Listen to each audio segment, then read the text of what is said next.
following program is a peer-to-peer advice show and does not diagnose mental health conditions. If you're seeking social services, please call or text 211 or go to 211.ca. Hello, listeners around the world on radio, streaming, and podcast services. This is It's Not Therapy. I'm Liana, and I am not a therapist, but I am your source for navigating the madness of mental health using my top 10 sayings for going good crazy. This week, we're talking about accidental gaslighting, and I know what you're thinking. Gaslighting is always deliberate, right? I'd like to rethink that assumption because the impacts of gaslighting are just as damaging to the person being gaslit if they're accidental than if they're deliberate. And yet I found that many cases where someone is self-gaslighting to the point they don't realize what they're doing is in fact gaslighting other people. And so they have a period of, rather unstable relationships. People are getting upset around them or at them and they don't know why. And a lot of the behaviors are very, the dreaded word normal. More on that in a bit. What is gaslighting at first? Gaslighting involves making someone doubt their own thoughts, feelings, and perceptions of events. The gaslighter might deny something happened, distort the situation, or try to convince the gaslit that the reaction was unreasonable. And this is when I start going, is it gaslighting? Gaslit? Gaslighted? It's from the movie Gaslight, so I guess gaslighted is more accurate than gaslit. Can you tell I was an English major? Yeah. Now, it's hard to believe that someone could make someone doubt their own thoughts, feelings, and perceptions of events accidentally. So let me give you an example, right? Say someone has spent their entire life hearing that they're too sensitive, too emotional, they're overreacting. Just me? Yeah. Now, they may believe, as I did, that this is just the way people talk when they're trying to help. Because the people that told me I was too sensitive, too emotional, and overreacting, well, they were trying to help me. No one wants to just keep overreacting, do they? Now, the problem with this thinking is that telling someone they're overreacting or that they're too sensitive isn't really helping them as much as it is judging them. You're having a strong reaction or this seems to hit a sore point is a mere observation that can be helpful. Anything that involves telling someone they are doing too much or not enough of something is a criticism. And telling someone that they're overreacting is telling them that they're displaying too much emotion, not just a lot. Now, who gets to determine that? Who gets to determine too much, not enough, right? Why is it overreacting instead of just a big reaction? Well, the difference between a big reaction and an overreaction is that a big reaction may be reasonable, right? Whereas overreacting is unreasonable. And this is why reasonable is one of those words I use with extreme caution, along with logical and appropriate. These are all highly subjective concepts that end up putting you in a position of authority over the person you're talking to. So only use things like reasonable, logical, appropriate if you're actually in a position of authority over the person you're talking to. Otherwise, you risk coming across as condescending or like you're gaslighting them. A judge has the right to say what is appropriate for their court. A kindergarten teacher has the right to tell a 4-year-old their behavior is inappropriate. But in a conversation of equals, you gotta watch it. This is a really simple thing that a lot of people get wrong. If you're telling someone they're too sensitive or they're overreacting, they're not gonna feel like you care about why they had such a strong reaction, will they? And they're not gonna feel like you care that they had a bad reaction accordingly. I've been hearing from a lot of women lately that their former partners gaslit them, heterosexual partners gaslit them that way. And then I hear from men that women who have these complaints are just liars. And I don't think anyone's lying here. I do think the men in question think that they couldn't possibly be gaslighting because gaslighting is intentional. So they accidentally gaslight by calling the women involved here liars, even though these women are completely telling the truth about the impacts that the comments had on them.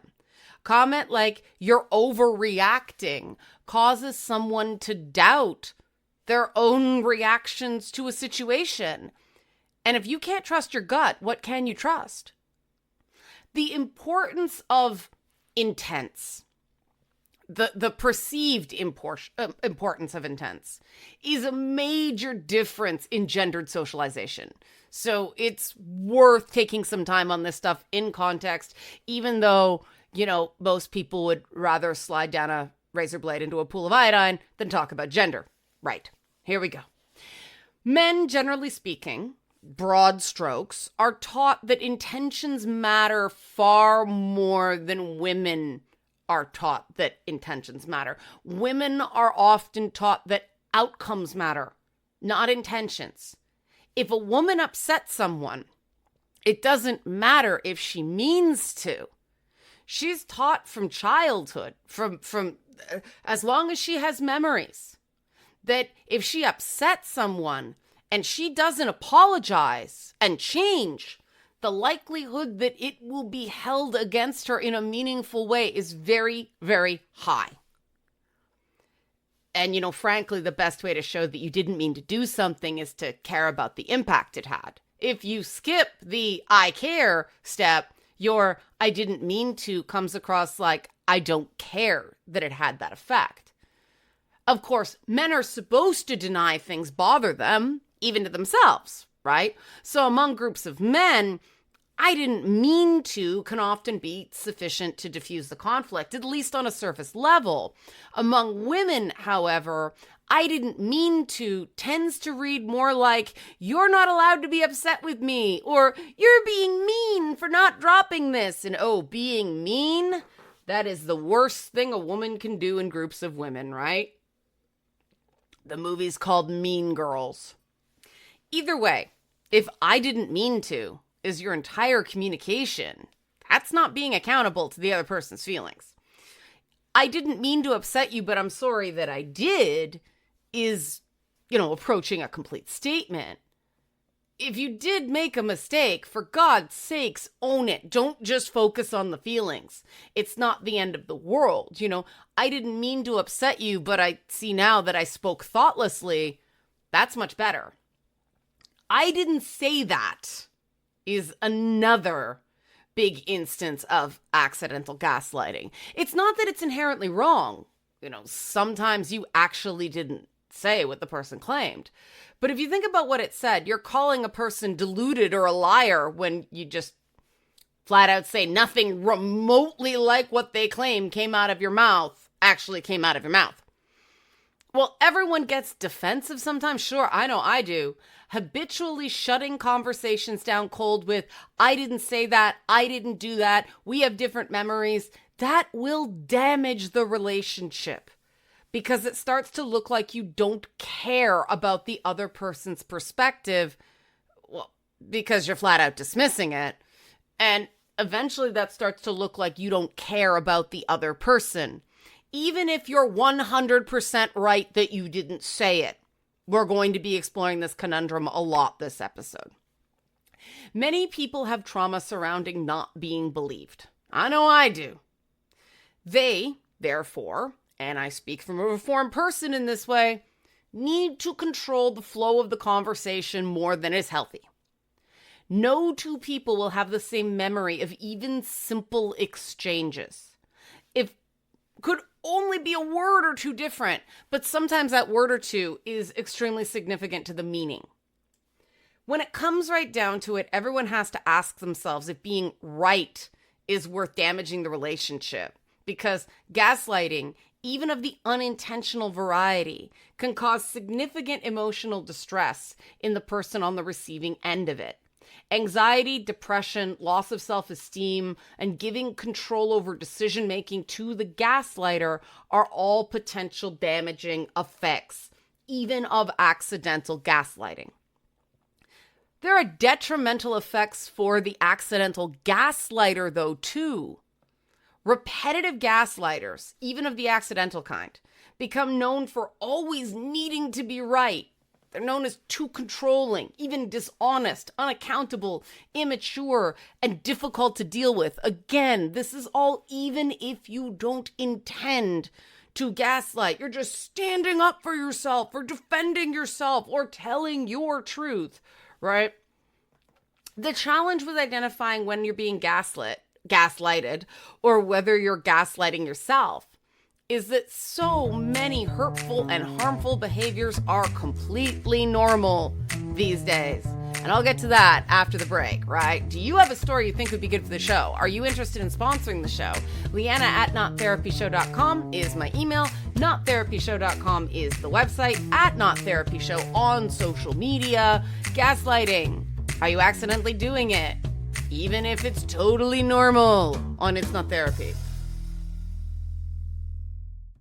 The following program is a peer-to-peer advice show and does not diagnose mental health conditions. If you're seeking social services, please call or text 211 or go to 211.ca.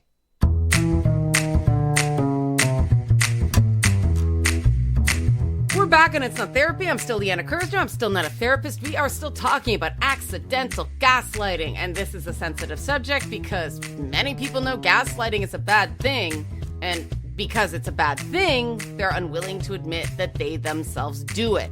So ask yourself, have you ever claimed someone was overreacting, overly emotional, or too sensitive, like we did before the break? Deflected or threw blame around instead of just figuring out how to solve a problem? Have you ever denied responsibility for something you knew you actually did? Have you ever lied to someone or withheld important information? Have you ever used guilt or shame tactics? Have you ever deliberately humiliated someone? Have you ever refused to accept another person's earnest version of an event? Have you ever trivialized or invalidated someone's feelings or concerns? You're making it too big a deal out of it, right? If you've done any of these things, you've gaslighted someone.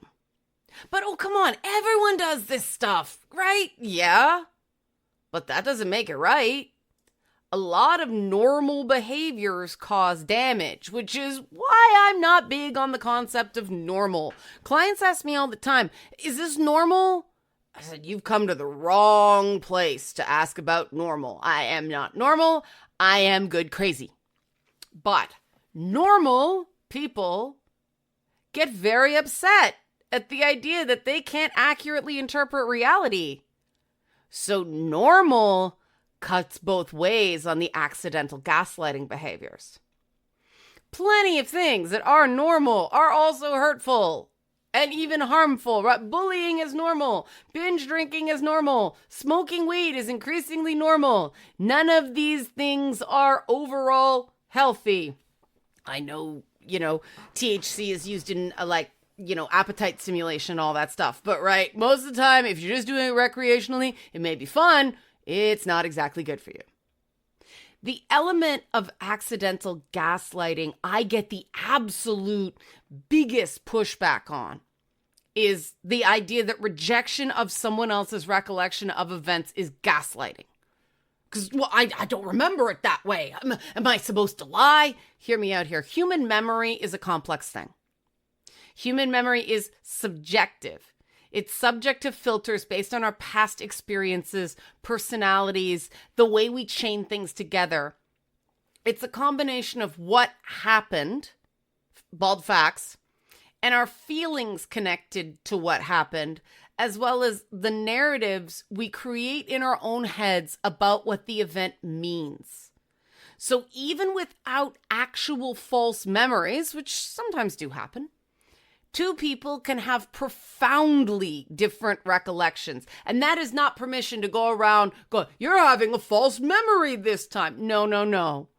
That is not the most likely thing that's going on. A powerful filter on our memories is the compassion that each of us has for ourselves. For example, if you're late to pick someone up and they point that out, you were late to pick me up, you might think, crap, they're right. I always do this, an exercise in beating yourself up. Now, if you do that, if you think, I always do this, you're more likely to remember what the person said, not as you were late to pick me up, but you're always late to pick me up, because that was the message you gave yourself. And that single word, always, changes the statement from one of fact, you were late, to a value or character judgment of larger ramifications. You're always late, right? So, if you want to have more accurate memories, as well as better self-esteem overall, practice self-compassion. That's why my top 10 phrase is self-esteem cannot exist without self-compassion. Our tendency to judge and criticize ourselves and others is something that our upbringing and social groups train us into. Our willingness to just take people's word that we've done something wrong, even if it doesn't feel right to us. That's something we're trained. It takes some work, sometimes a lot of work, to retrain this instinct to something that works better. We might beat ourselves up as a misguided form of conscientiousness, but it's worth considering if we're overdoing it.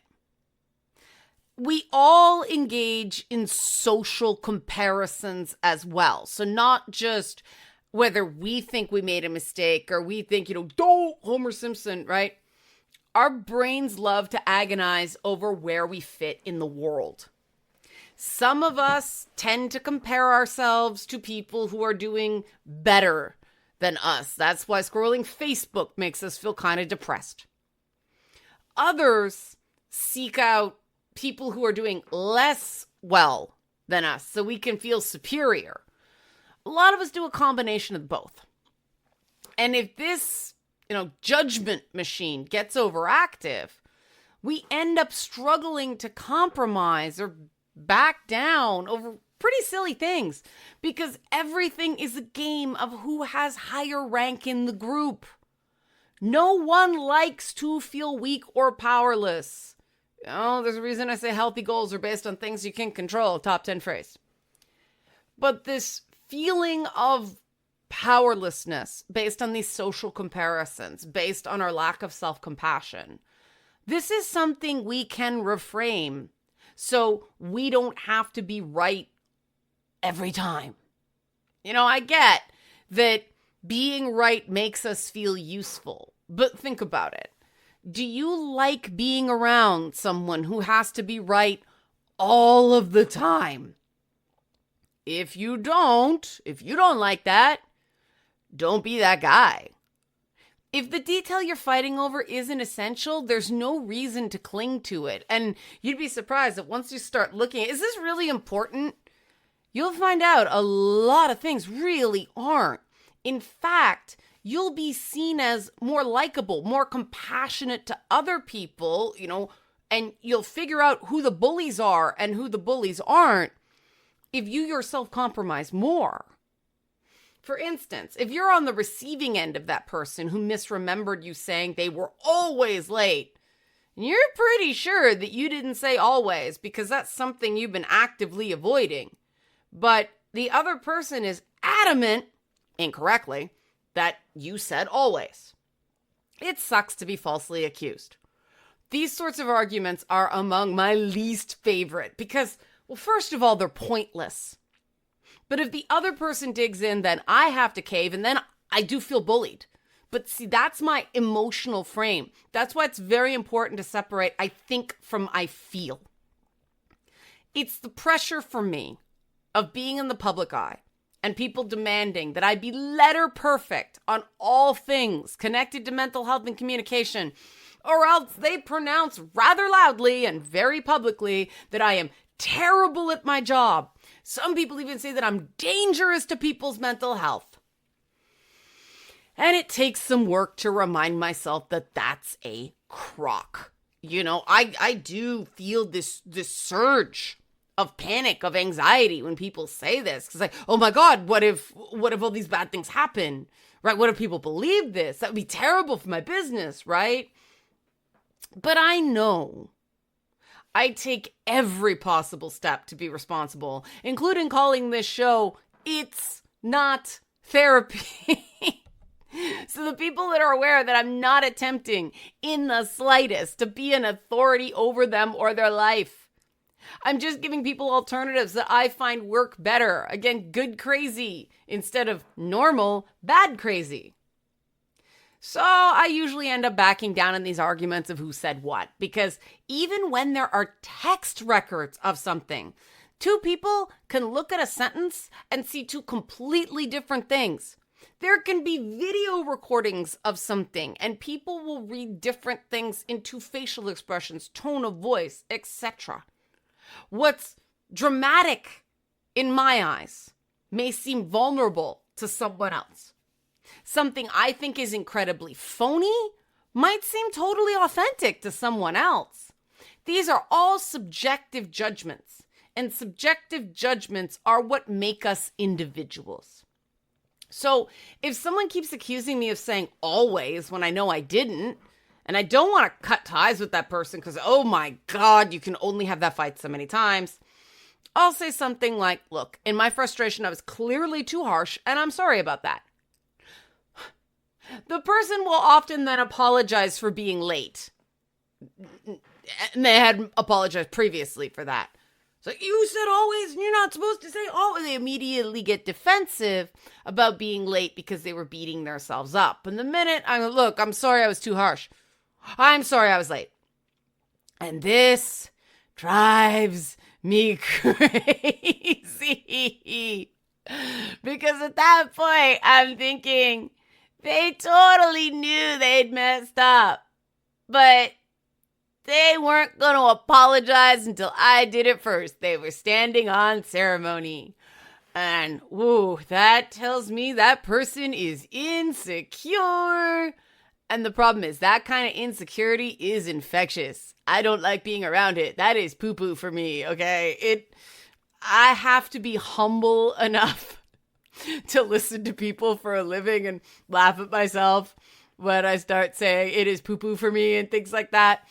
And being able to laugh at yourself, especially in public, when you're winging it the way I do on this show, that requires a quiet confidence. And that quiet confidence gets eroded by being around, more than a critical mass of insecurity. And that assessment, that logic process, helps me avoid having a panic response in that moment where the person just was clearly like, you wouldn't apologize until I did it first, right? Mm-hmm. A big trauma trigger for me is people putting blame on me for things I didn't do, holding my feet to the fire unfairly. I tend to catastrophize quite badly, especially in these situations where someone is putting words in my mouth that I did not say. I just, alarm, danger, exterminate the threat, right? That was a whole bunch of sci-fi things in rapid succession. Apologies. All right. And it's especially bad when I can prove it's not what I actually said. This is what I know, that doesn't matter, because people just go, oh, well, even if you didn't say it, come on, you meant it. Everybody would mean it if they said that. No, I am not normal, right? This is when I tell myself my top 10 phrase, don't let problems that aren't your fault lead to mistakes that are.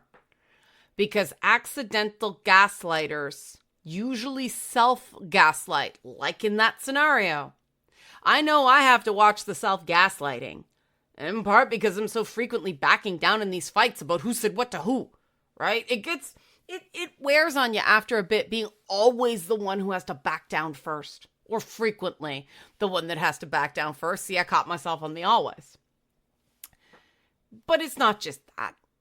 It's the sheer abuse you take online and in person, when you're in the media, even in, radio station like me, podcast. Yeah. Some people are just obsessed with making me out to be some sort of monster when I'm minding my own business or I offer what I think is a fairly milquetoast opinion. So after this break, we're going to talk about how to avoid self-gaslighting so we can avoid accidentally gaslighting other people when our negative self-talk slips out in the direction of others. Questions, comments, concerns, Liana at nottherapyshow.com is my email. Nottherapyshow.com is the website. At nottherapyshow on socials. How to tell if you're self-gaslighting and how to stop. After this break on It's Not Therapy. The following program is a peer-to-peer advice show and does not diagnose mental health conditions. If you're seeking social services, please call or text 211 or go to 211.ca.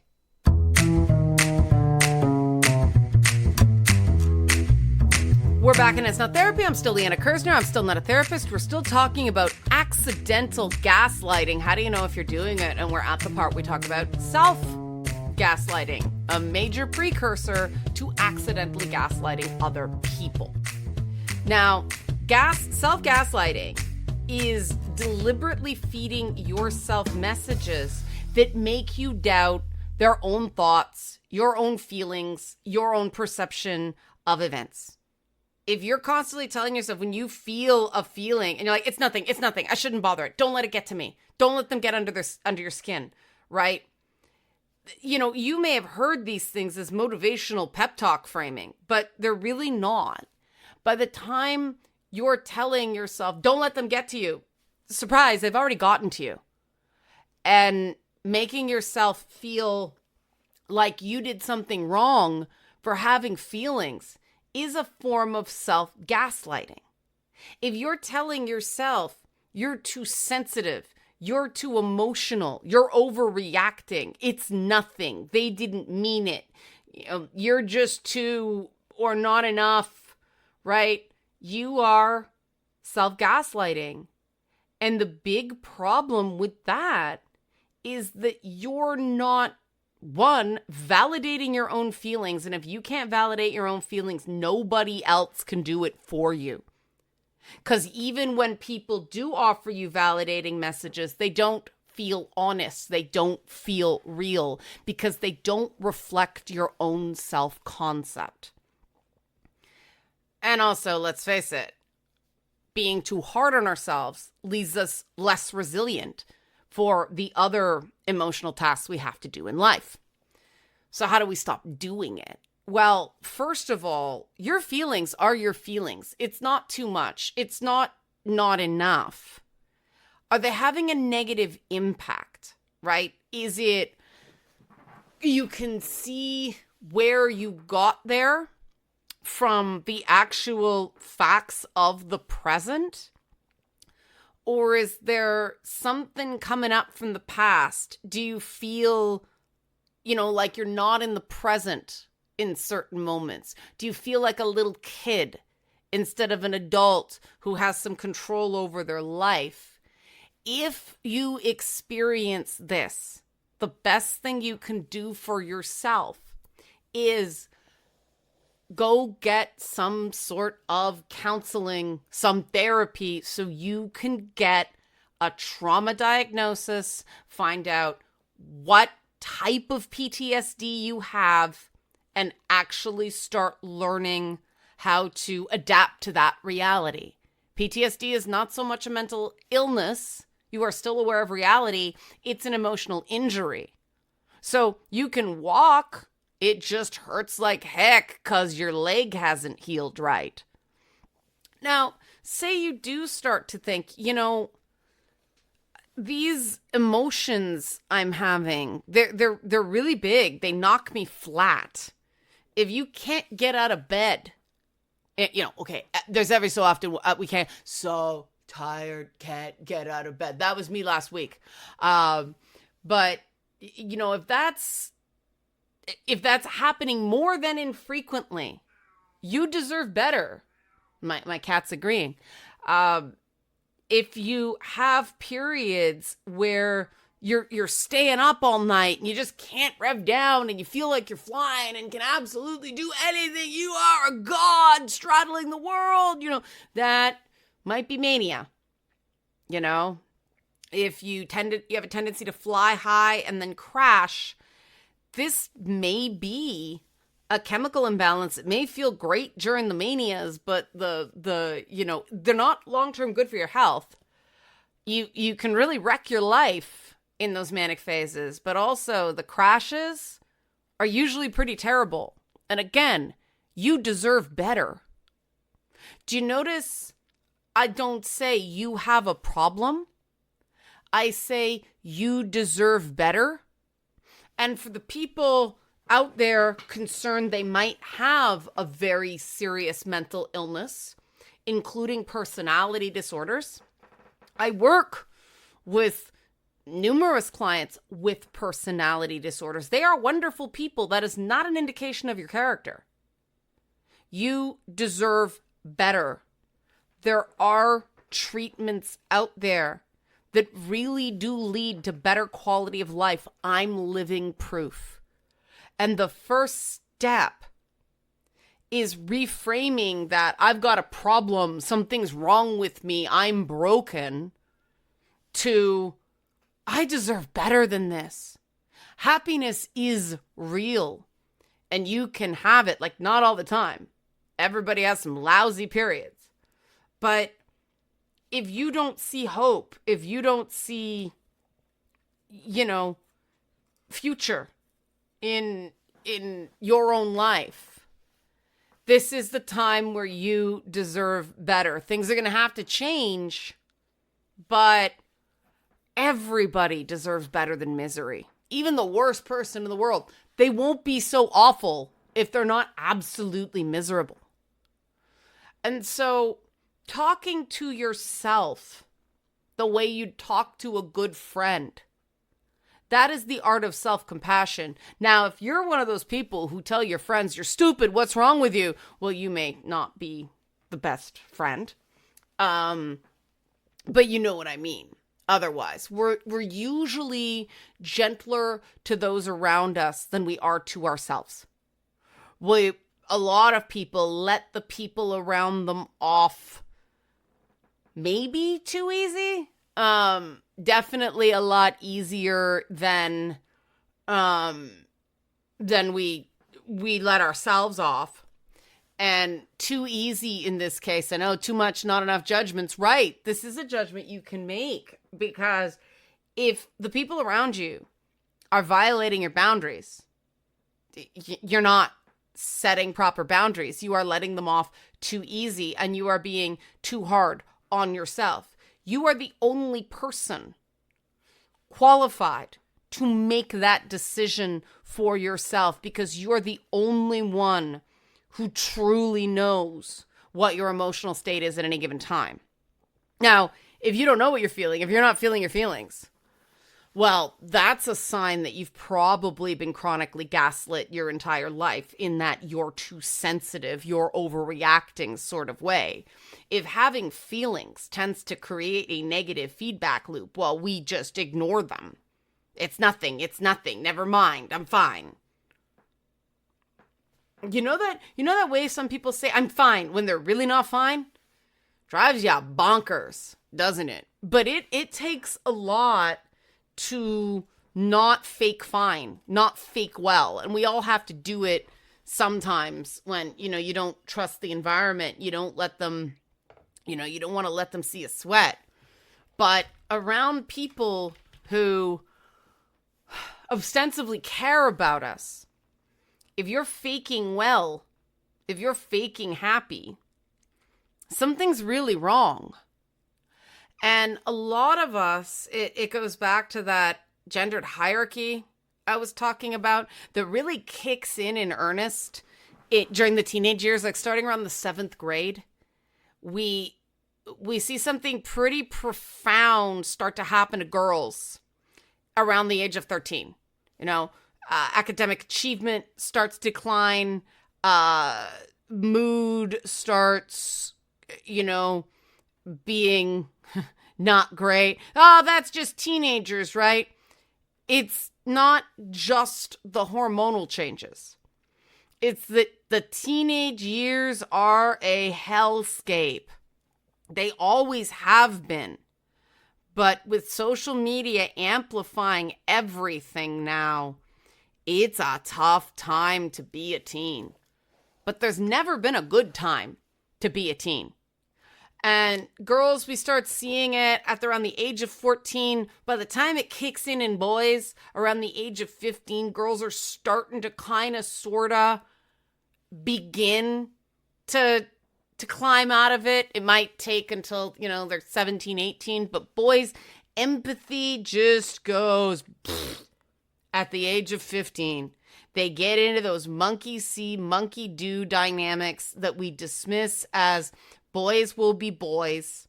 And so boys get into situations that they feel awful about for the rest of their lives. And I know that because I work with men as adults who are still coming to terms with things that happened to them in middle school and high school. And these women who are profoundly damaged by something that happened to them in 8th grade. These boys who are still carrying around the shame of rejection from either peers or the opposite sex 20, 30, 40 years later. All of you deserve better. You deserve to stop self-gaslighting. Rejection does not mean you are bad. You being bullied does not mean you did anything wrong. And you know what? Even if you did, there's correction and then there's cruelty.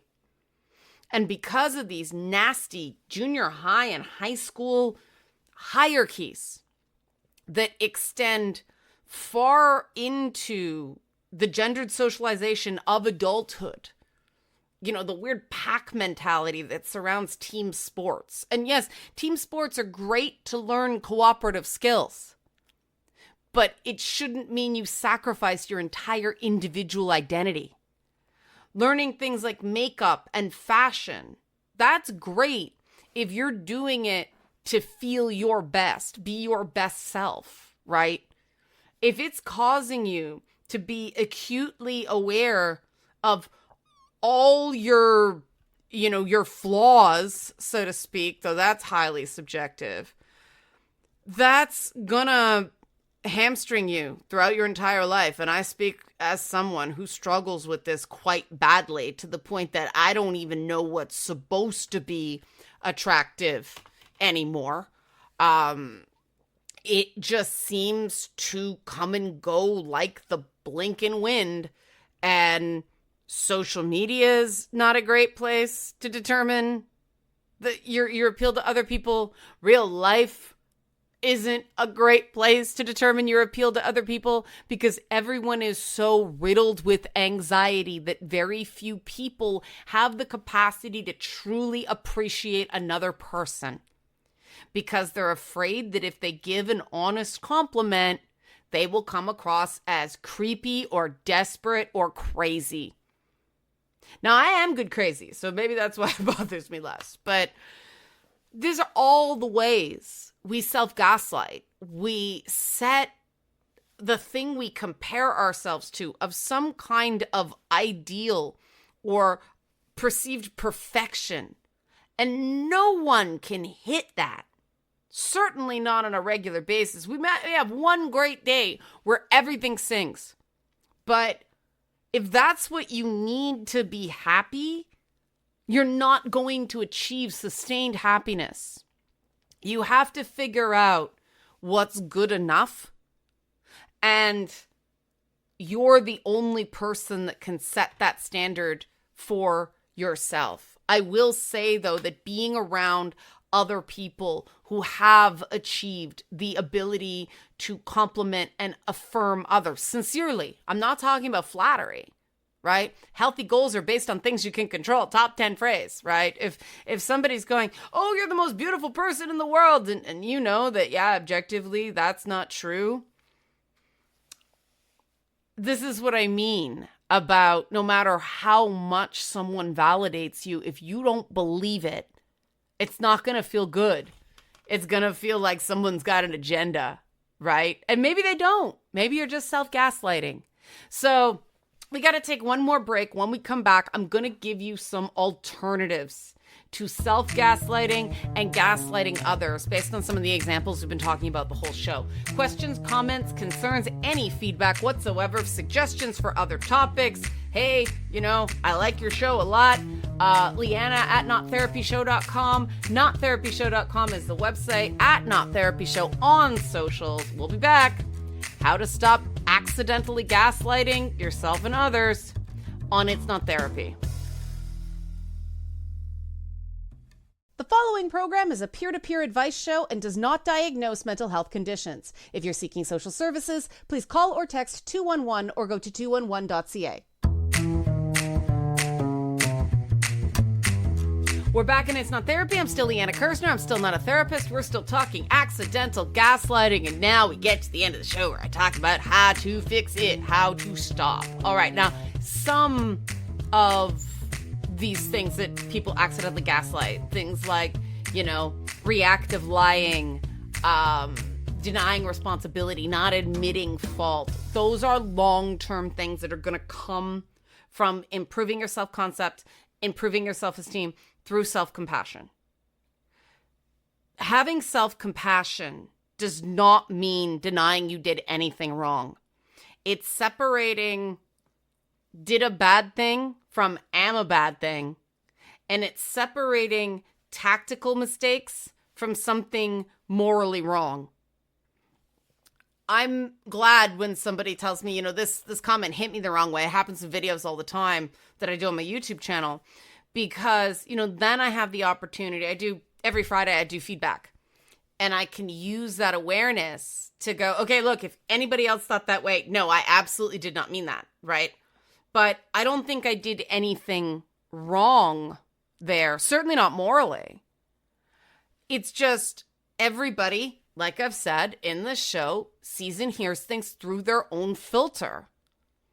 And if I'm hearing about somebody's filter, okay, we can further the conversation. More communication is always better. That's a win-win. I can correct the perception in people who may have thought it and didn't say it, but that person that told me, that was brave enough to tell me, also feels heard, right? Win-win, right? And I don't even have to admit I made a mistake on that one. It's just clarification. But we all do make mistakes sometimes.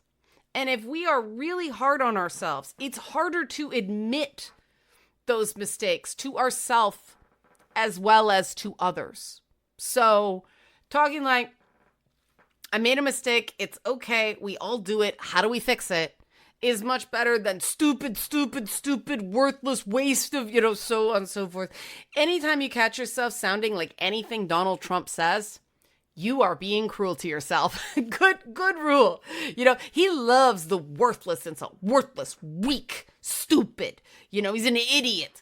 Don't sound like Trump. It is just, to me, every time Trump speaks, it's like his abusive, probably father, maybe both parents, are echoing through him.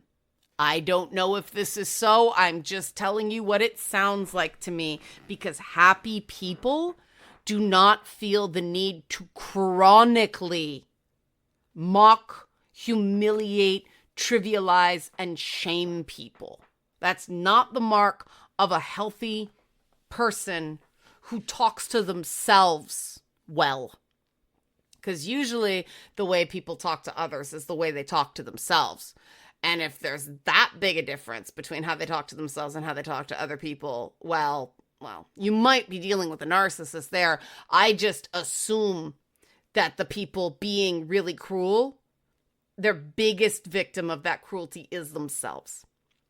But what about those things that are just, things that are bad habits, communication style, right? I didn't mean to, or I didn't say that, or you're overreacting. Well, it's all about taking either the judgment out of it or replacing the dead stop to the conversation with something that allows the conversation to continue flowing forward. So in the case of, I didn't say that, well, the other person goes, well, yes, you did. Well, no, I didn't. Well, yes, you did. Well, no, I didn't. Well, yes, you did. See how the conversation can't go forward unless someone blinks? Think about it as improv. Yes, and. Right? It's hard to say, yes, I said that when you didn't. But it's, I don't remember saying that is fine. Or I didn't mean to say that, but okay. Clearly I came across too harshly, and I'm sorry for that. That takes nothing from you. You're not admitting to something you didn't do there. You're just continuing the conversation to flow forward. Even if you don't want to admit that you actually said something wrong, it might be too sore a point. All right, fine. But something as simple as, I don't remember saying that. I believe that's how it came across. So what do we do about that? That's a way to keep the conversation flowing, right? Same thing with you're overreacting or you're too sensitive. This is a sensitive subject for you is better than you're too sensitive. You're reacting strongly to this, what's going on, is better than you're overreacting. One is an observation, the other is a dismissal. And the I didn't mean to, again, the best way to show you didn't mean to is to put the focus on the other person's feelings and show that you care. Try to understand. You don't have to agree that what you did naturally would create the result it did in the other person. But showing compassion for others helps you learn how to be compassionate with yourself. Going back to that principle of we're usually kinder and gentler to other people than we are with ourselves. So if we can be kinder and gentler while still maintaining our boundaries with other people, we learn how to talk to ourselves in a better way as well. So it's a win-win. All right, that's my time. I have to win before I'm overtime. Do you have a story you think would be good for the show? Are you interested in sponsoring the show? Liana at nottherapyshow.com is my direct email. Nottherapyshow.com is the website with the contact form. If it's too hard to remember, Liana at nottherapyshow. Not Therapy Show on social media is a way to get in contact with me as well. I hope you enjoyed this show on accidental gaslighting. Again, it's tough to speak in generalities on this topic. Top 10 phrase, listen twice before you talk once. Listening is 2/3 of communication. Talking is 1/3. So make sure you are listening more than you speak. Other than that, remember, your crazy is only a problem if it's hurting you. See you next time.